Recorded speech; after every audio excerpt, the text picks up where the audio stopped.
Ladies and gentlemen, welcome back to the channel. I promised this video earlier in the week and I'm finally getting the time to sit down and do it. A video that I've been wanting to do for a little while now. The season is over.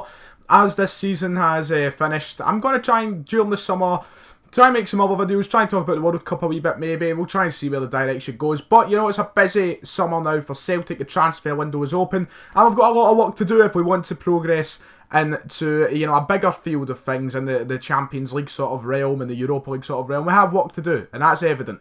And we've seen that last season. Before I go any further, this video is brought to you by CELTIC'sHere.com, so make sure to check out the link in the top line of the description for more articles and stuff like this you can check out on their website. Now, we've been proven in the European Champions Leagues and Europa Leagues and such that we're not quite good enough when it comes to our squad against the bigger teams. And there's not much we could do about that. You know, PSG are spending £500 million.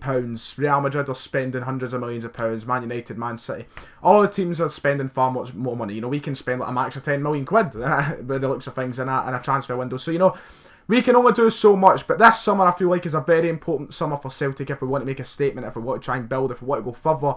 And there's clear areas that we need to build on, and clear positions that need to be improved if we want to take that step further. So this video is basically the shopping list for Celtic. What do I think? My personal opinion, obviously you'll have your own opinions, you might agree with me, you might disagree with me, but I'm going to talk about 5 players / 5 positions that need to be built on or brought in this summer to ultimately improve Celtic and just to add to the overall depth of the team. I think there are 5 positions and players that, and not every position has a specific player, but there are 5 positions especially that I feel if we can improve on and build the depth in, we have a really strong team moving forward, and we can maybe do something in Europe next season. Maybe we can go places, maybe we can make it further. You know, you look at the grand scheme of things, and this was something pointed out to me yesterday by somebody in my work, and it was a very good point.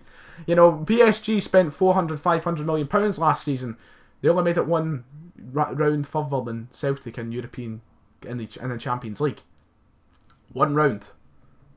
And we had a knockout game as well, just like them. So, you know, maybe you know what, it's the whole of football. Maybe it's not just Celtic. But these are 5 positions that I think we need to build on anyway. Let's start from the top. We'll start from the very back. Right back, I think, is the first position. Now, a lot of people might argue that there's still a goalkeeper needed at the club. And I'll briefly touch on that before we move on to right back. I just personally think Craig Gordon's still good enough. We've also brought in Scott Bain, so we have the depth there for a sub-keeper. I think Gordon's still got another year in him. A fantastic shot stopper, he continuously proves that. I don't think we need to build on the goalkeeper this year. Yes, he's not great at distribution or playing out from the back, but he does the main job, and that's keeping the ball out the net. And that's what matters most to me. Apparently, there's rumours that Fraser Forster is up for a cut price at Southampton. Would not mind if we were to go in for him. But personally, I think Gordon's good enough at the minute. So right back is the first position where we need to improve on. We've got 2 at the club at the minute. Well, 3 actually. We've got Mikael Lustig. We've got Christian Gamboa. Well, I don't even know if he's at the fucking club. And Anthony Ralston, who went on loan to Dundee United for the second half of the season. Anthony Ralston kind of fluttered in and out of the team towards the start of the season, then picked up an injury, and then he went out on loan. Still very young, still got a lot to develop, and he's a player who I really do want to see in the team in the future. But as of now, as for a European standard comes, we still need someone. Mikael Lustig is continuously getting worse. That has been proven over the past year. And I love Mikael Lustig. I think he's fantastic. He's been a great servant to the club, and by no means I think we should get rid of him. I think he's there great for depth as well. But we need someone better because he's getting old. You know, the guy's 32 or something now, 31, 32. He's an aging guy. He's not as quick as you want for a modern day right back. I think he's got a lot that he needs to build on if he was to stay in the first team. His distribution, like his crossing and such, can be better. His passing can be better, his tracking back can be better. He's very slow and sluggish for a right back in the modern age. You know, there's left wings who can easily abuse him, left wingers who can easily abuse him. Christian Gamboa, well, I just don't think he actually has a place at the club. You know, the guy seems to be fucking missing. At the World Cup, of course, so I mean, he is a decent enough player, but I don't think he has the defensive attributes. He's got the pace, but he's not got the defensive attributes that maybe we'd like to see that would give us a secure right back. I don't think ultimately he's good enough to be in the starting team week in, week out. We need a right back. Now, when it comes to options, ideally, this time last year, I'd have loved us to sign Callum Patterson. that would have been my shout, but the guy went to Cardiff, had a phenomenal season after returning from a big injury, and now he's in the Premier League. So that is off the table. We can't get Callum Paterson anymore because Cardiff are going to hold him at high value because he's one of their best players last season. He's actually transformed himself into a right mid. Ideally, I would have went for Paterson if we could have now. It's really one of those positions where there's no one who sticks at the top of my head. It would be ultimately up to the Celtic scouts to find someone who is good enough. There probably is options, someone good enough and not too expensive that we need to bring in. I think it's just ultimately one of the first positions in the team that needs to be fixed to right back. Lustig, I do love you, but it's time we get maybe someone a bit younger, a bit of pace around them, but the defensive attributes is the most important part, I think, because ultimately that's where we lack half the time. The defensive mistakes is what costs us a lot, especially in Europe. So a right back is probably the first thing. Now, the most obvious for me, and I would say pretty much everyone, is centre halves. And I say it plural, centre halves. I don't think we need one, I think we need two maybe. Ideally, I would like to see two come in. Right now, we've got Boyata, we've got Ajer, we've got Simonovic, we've got Marvin Compper and Jack Hendry. Five first-team centre-halves, I think. Am I missing out anybody? I don't know. For me, Boyata is very inconsistent because he can have a cracking game and prove everything I say about him wrong, but then he can be utter shite. And people who follow my Twitter will know my opinions of Dedrick Boyata, and people have followed the channel for a long time. So I feel like Boyata is still inconsistent and not good enough for the European stage. Simonovic is someone who looks as though he's lost all confidence in his game and maybe is wanting to move away from Celtic, in all honesty. Marvin Compper, dead. Jack Hendry, I touched on this when Sviatchenko left, still not great enough or good enough to be playing first team week in, week out. And yeah, that's all the centre halves we have. I missed out someone, didn't I? Because I said there was 5. If I missed Ajer. Ajer's the only one who I think has got true quality in a minute, and he's still got, development to do. So 2 centre-halves I don't think would hurt, especially if people want to leave, aka Simonovic, maybe even loan out Hendry. Yeah, if people want to leave, and then I think we should bring in 2 centre-halves. Don't know why we let Sviatchenko go, but I've covered that. Off the top of my head, there's not really anyone who comes into mind that we can afford in our price range. We've been linked with a few over the past 6 months. You had the Fabian Schär rumours. There was that Tosic guy from Besiktas. There's been rumours about every Tom, Dick and Harry, and you really have to take everything with a pinch of salt. What we'll get is what we get. I'm ready to accept that. But hopefully centre-half is a position we actually decide to spend a little bit of money on because the quality is needed there. It's evident. We need centre-halves because it's where we lack the most in Europe. And people might come into the comment section and say, you're too harsh on Boyata, blah, blah, blah, they're good enough, or good enough. They're good enough for a domestic level. Every time we go into Europe, we get embarrassed at the back. And that kind of applies to Christopher Ajer, although he's not had as many chances in Europe as the other guys. So, I mean, it's been proven time and time again that the centre-halves are not good enough for Europe. And the whole point of improving this team is for European competition. So domestically, yes, they're superb, they're fantastic. Dedrick Boyata does his job, Simonovic does his job. Good enough. But if we want to proceed further on in Europe, we need to sign up better players. I heard something about John Terry yesterday. That's not going to happen. Plus he's 37, 38 years of age. I would not want to bring him in. Granted, I think he's the greatest Premier League defender of all time, but I would not bring him in at this age. We just need to sign somebody who's good enough to, we missed out a chance in Aidan Flint last year, and if we could look in hindsight and see the season he had with Bristol, he would have been a superb signing. But once again, that's out the window. Now big teams in the Premier League, I want to look at him. It's going to be very difficult to bring in centre-halves of a good quality for a good enough price. That's what we need to realise. We have to sit down and look at we have to set our expectations to a realistic level. And that's why I've got no one off the top of my head who I can say, get him. There's no one really in our league who I think is good enough to come in and play for us at a European level. So we do need to look ashore and go somewhere else in another division. But centre-halves are undoubtedly the most important position we need to improve, I would say, if we want to do anything in Europe. Because we're just far too exposed. There's far too much recklessness and mistakes at the back. We need to solidify those places. The first actual player that I've got on this list, a central midfielder. Is my mic disconnected? No, we're fine. Okay, I thought my mic disconnected. John McGinn. This is a very mixed one. Some people like to say he's not good enough, he's not good at all, he's overrated, and a lot of people like to say he's a class player, like myself. I think John McGinn is cracking. I think he's a fantastic player. I'm going to get my opinion out the way, and people, once again, who follow my Twitter and such, and have watched the channel for a long time, will know my opinion on John McGinn.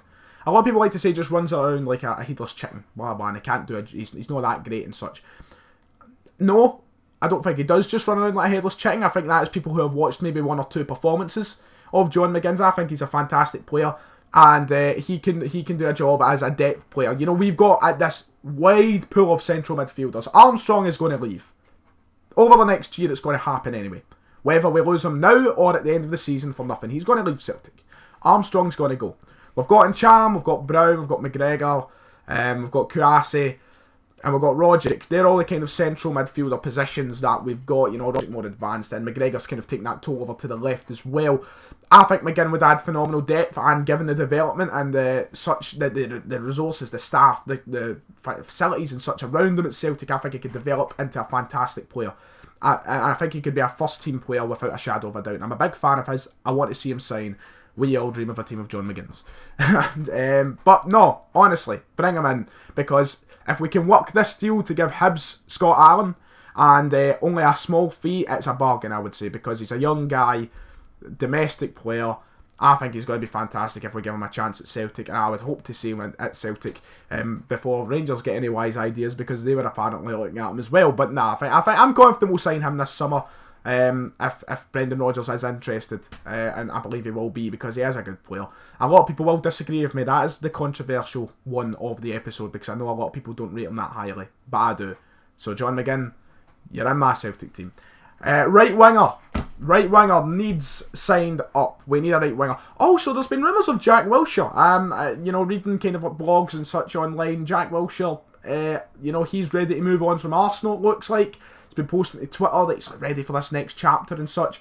So, you know, Jack Wilshere, there's rumours that Celtic could be in talks. I'd imagine it'd be a loan deal, because the wages would be so substantially high, it's unbelievable, and we'd need to split them. But, you know, you would never knock back Jack Wilshere at Celtic, surely no. If you would, you're stupid. I mean, in a European standard, he would be what you're looking for. He's a quality player. Fantastic player. I've always loved him, and I'd love to see him play for Celtic. Take that with a pinch of salt. I've been seeing it scattered around the internet and such.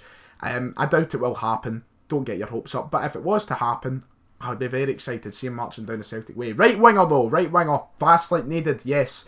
James Forrest had a fantastic season. Do I think he's good enough for Europe?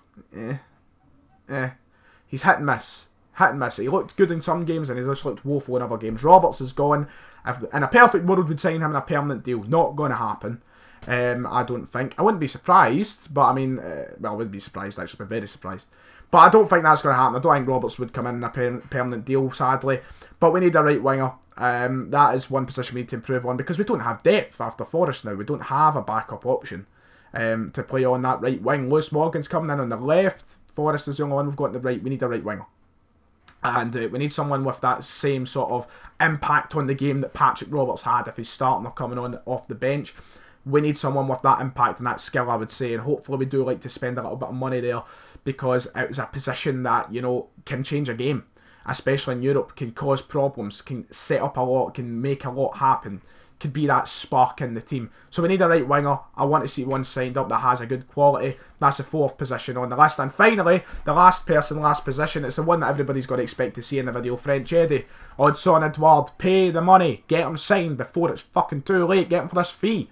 Bring him in. It means that we'll have that same sort of scenario next season where Griffiths, Dembele and Edouard might be battling for a consistent striker place, and it could damage all three of them from reaching what their full potential is in terms of goal scoring.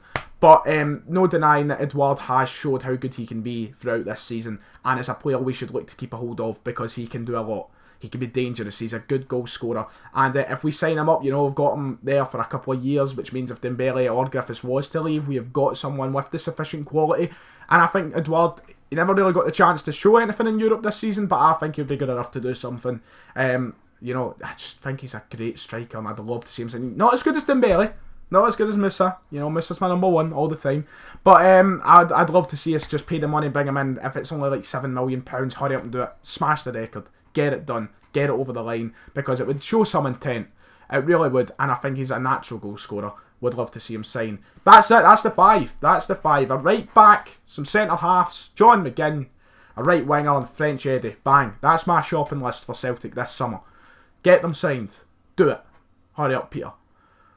That sounded a bit demanding. If you have enjoyed the video, make sure you hit like and subscribe. Let me know your opinions as to my opinion, like, you know, kind of rebuttal. Let me know what you think, if you agree or disagree. Let me know what your transfer shopping list is for Celtic this summer. Make sure to check out CELTIC'sAreHere.com, and I'll see you all next time.